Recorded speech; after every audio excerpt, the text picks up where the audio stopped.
Hello and welcome back to another video demo and condition report, and today I have two fantastic 35mm cameras from the 1990s. I have a Canon over here and an Olympus over there, so two great brands. I'm going to start off with the Canon on the left hand side just because it's slightly earlier. So this Canon was released in 1990. It's known as the Canon Sure Shot, or also the Primer Twin or the Prima Twin. The reason for that is because it works on two fixed focal ranges. You can select either 28 or 48mm camera, making it ideal for beginners into film photography. As you can see, the body is in really good condition, with hardly any wear or anything major to mention.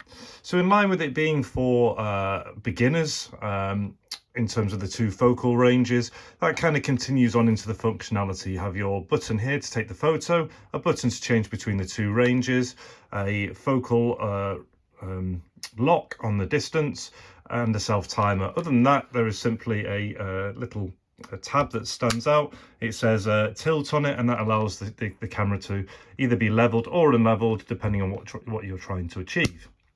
In terms of its power, so it takes one battery inside here. Basically unscrew this and slide your battery tab out to the side.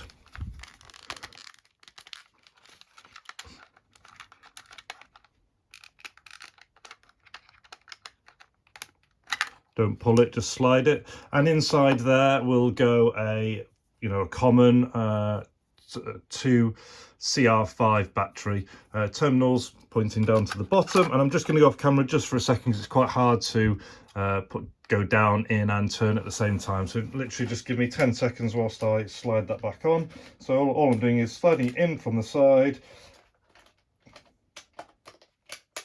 pressing down, and right now I'm just going thumb tight.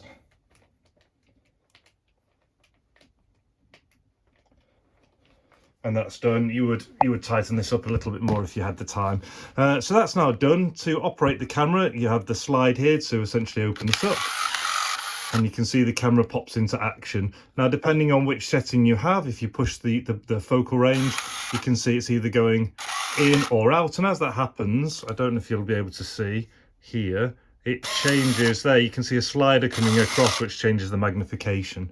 So demonstrating it's functional. As you can see inside here, it's showing what was that, maybe 5 or 6. So if I press and hold and take the photo, takes the photo, you can hear it operating, and the number moves along if I go again. And on this, it's an automatic flash as well, going back to that beginner thing. So I'm wondering if I try and make it dark with my hand. There you go. So you saw the flash operate. So again, nice, simple beginner's camera. You've got the lock for the focal range, and then for a self-timer, you would simply hold that down. You can see the green light's on. From the front, you can see the camera is flashing. And takes the photo. Again, that time it took it with a flash. So yeah, all very simple, all looks to be working absolutely fine. Great if you're just getting into film. What I'll show you now is it doesn't have a manual rewind. So what I'm going to do is open this film. I just test using used film, so I can't guarantee that if you buy it, you put a live film in, you take the photos and process it. I can't guarantee the outcomes, but what I can do is show you all the functionals, and I can show you kind of the condition of the camera from which to base your buying opinion. So if I open this, open the back of the camera, you can see it's just in really nice condition all the way around. And what I'm going to do is just advance the film as if it was getting right to the end.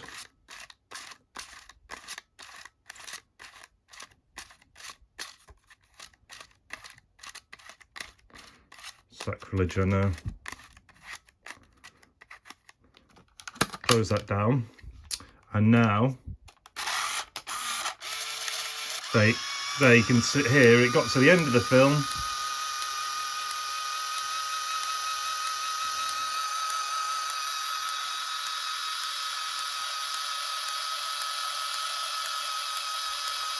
we'll bear with it.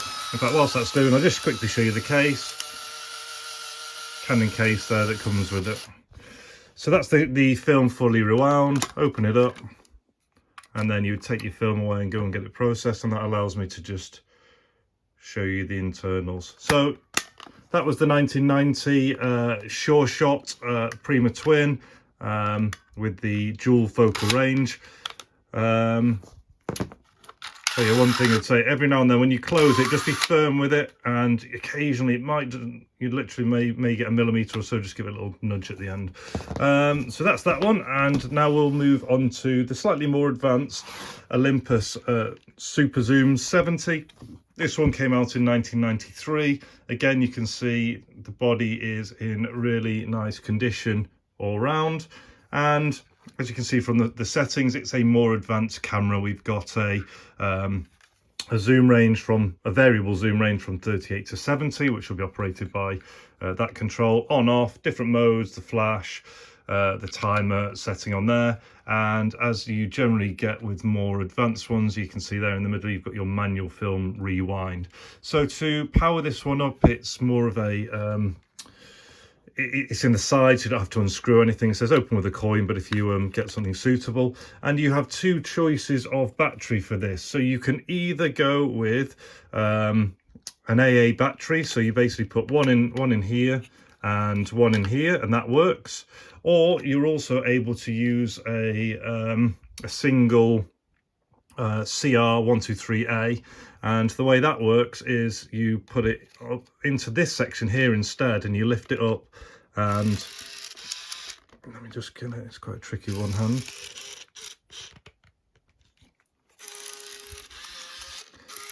I'm moving around a little bit too much. Come on.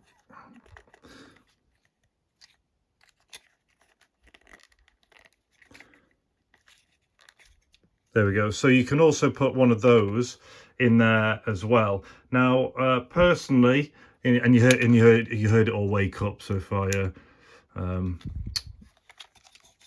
put it in very well, have I? Let's just. This comes on to my next point, which is I generally prefer. There, so you can see that coming on. So this comes on to my next point, which is, although you can do that, I generally prefer to still use just AA batteries inside these. And the reason why I would suggest you do that is I've come across a lot of 35mm cameras in the past, and this pin here is sprung, and this one's fine, but I find on a lot of them they can kind of get stuck up in that spring and they don't come down.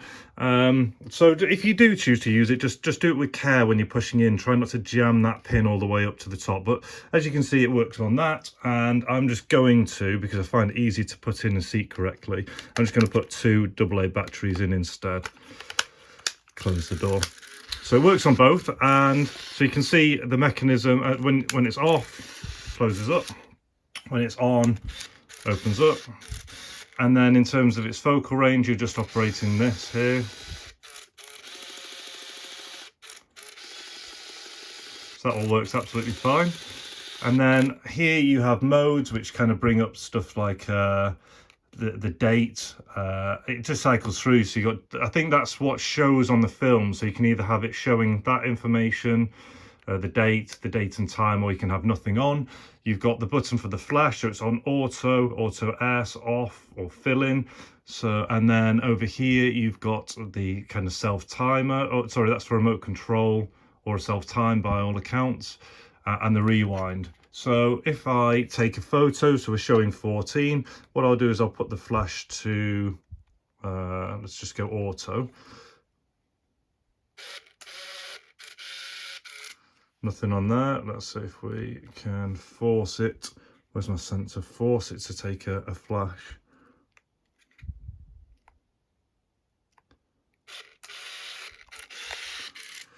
Is it being too clever? There we go, flash has gone there. So I had it on fill-in option there, but you saw the flash work, and then also you saw it off, you saw it not going off when it was in auto. Then in terms of, let's do a self-timer, so I'll push the self-timer button, I'll turn the flash off so we don't blind ourselves, and, wrong button, so turn it back on again. So auto, self-time, let's take the photo. There, so red light is on.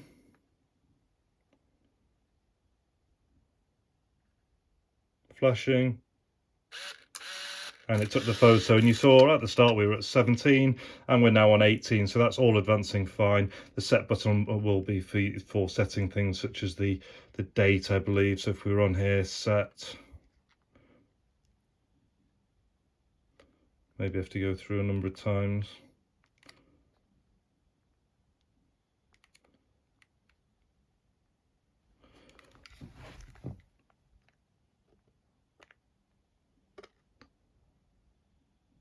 If you hold it down, there's a set button, so I'll let you play with that, but it was just to show that there you can see that set button does do stuff. So moving along the modes there and the date and time.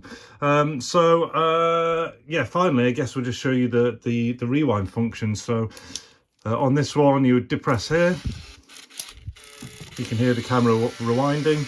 Whilst that happens, included is just a generic camera case to keep it safe in transit.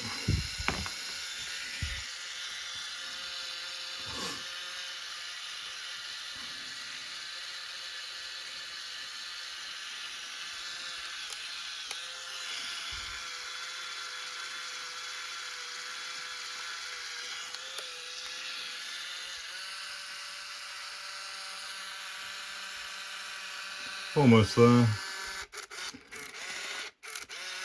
So you heard that fully rewind, open it up, and this gives me a chance to show you the internals. And just take your film out. And so that's that one there. Turn it off. So in summary, you have two lovely 1990s 35mm cameras. The 1990 Sure Shot Prima Twin, a great one for beginners with its two fixed focal ranges and just a number of simple functions. And that comes with the Canon case. Really nice condition. You occasionally get a little bit of flaking on stuff like the leather with things of this age, but that's all great. And that worked off the single what was it, the C2 battery or whatever. And then this was the 1993 Olympus Superzoom 70, which comes with more of your functions and a variable zoom as well. And so that would be kind of your step up from the beginner level. And that comes and battery wise, you can choose between either the 123 or the 2 AA's in the side, and that just comes with the generic case.